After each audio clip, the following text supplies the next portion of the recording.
Our next guest on this special Religion in Politics edition of Planet America is a Pulitzer Prize winning author and expert on the Founding Fathers and the US Constitution. Jack Rakove is Professor of History at Stanford University. He's in Australia as a guest of the United States Studies Centre at the University of Sydney. Jack Rakove, welcome to Planet America. Happy to be here.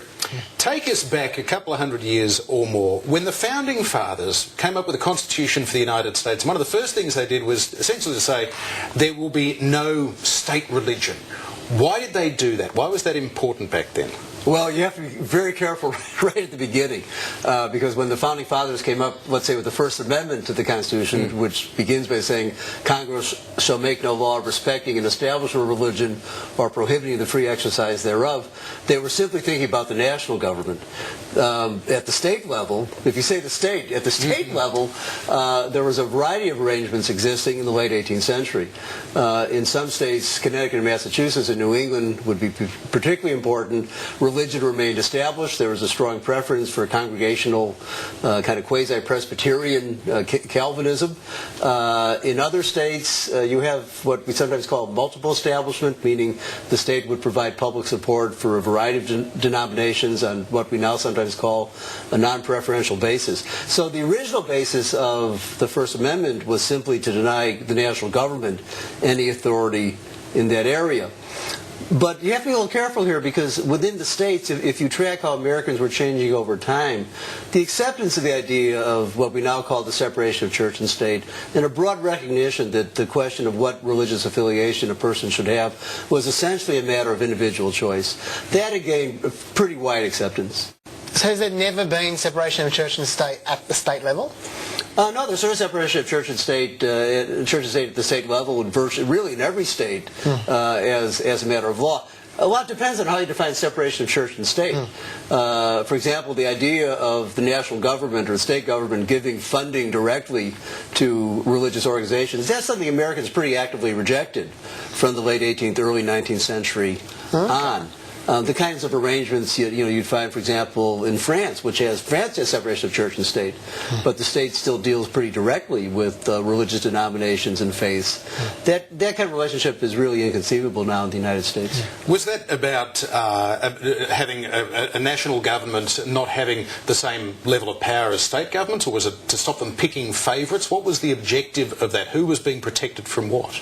Americans come out of the radical British political tradition. There are a lot of fears about the excesses of central power, a lot of desire to protect individual liberty. So I think much of it can be seen as a kind of nagging residual concern about the dangers of concentrated power. But I think a bigger part of the story is Americans, the originally active Americans were primarily radical Protestants. They had a strong belief in the efficacy of highly decentralized religious relations, in the capacity of individuals to make the religious choices they wanted. I think those who think most deeply about it, I'd put James Madison first and foremost here, the main author of the Constitution and of the First Amendment, were convinced, in fact, that if you effectively privatized religion, if you withdrew state support from it, religion would actually do much better. So if we jump forward 250 years, Rick Santorum was talking about the separation of church and state making him want to puke. Right. How do you think the Founding Fathers... Or actually more specifically, John Kennedy's famous speech, which I remember as a kid, from 1960 on the subject. Yeah, so what's your reaction to that? Well, it's important to note that Santorum's a Catholic.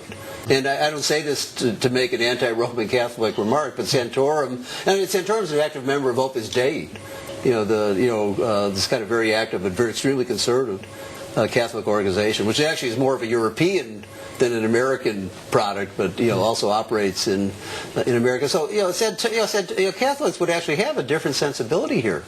Catholicism has always assumed that, at least since the 4th century, that there should be a strong relationship between church and state. But the guys, my guys, the founders, again, whether independently of how religious they were individually, Jefferson was not a Christian in any active sense of the term. Madison was extremely private about his religious beliefs, and I think they probably lapsed or is kind of moving close to deism. But they all come out of this kind of this Protestant environment, which has a very different set of attitudes. Could you just explain what deism is for our deism is it's the 18th century belief that there's some kind of God out there, whether that the universe is not simply matter without some kind of providential spiritual presence of some kind, but it moves pretty strongly away from ideas of revelation. So it's a belief that there must be some kind of ultimate there's some kind of ultimate theology at work. It is a kind of religious sensibility, but it moves pretty strongly away. And it also, for many days, they've become very skeptical about the divinity of Jesus. But that's something you want to be quiet about.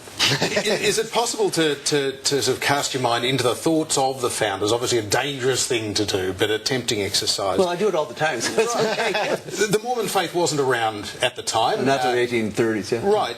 But do you think they would have been surprised at the fact that it would take until now for somebody, one Catholic president, and maybe the first Mormon president this year, that it has taken so many decades, centuries indeed, to have non-Protestant presidents?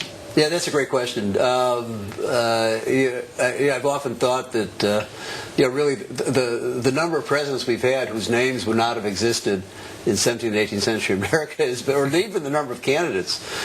Even before Obama, I think Michael Dukakis, the Greek American, would probably be the significant example. Even Eisenhower, there's a big German population in America, from the 18th century on. So there might have been some Eisenhowers around even then. Yeah, no, it is a striking fact. I mean, for lower offices, a whole array of ethnic representatives have emerged, and many city machines, including the one I grew up in, the first Mayor Daley, Chicago, were built around ethnic politics, and you slated 2 Jews, 3 Irishmen, a couple of Italians. But at the presidential level, it's basically the WASP have dominated until very, very recently. Well, Jack Rakove, many thanks indeed for joining us on Planet America. Well, thanks so much for having me.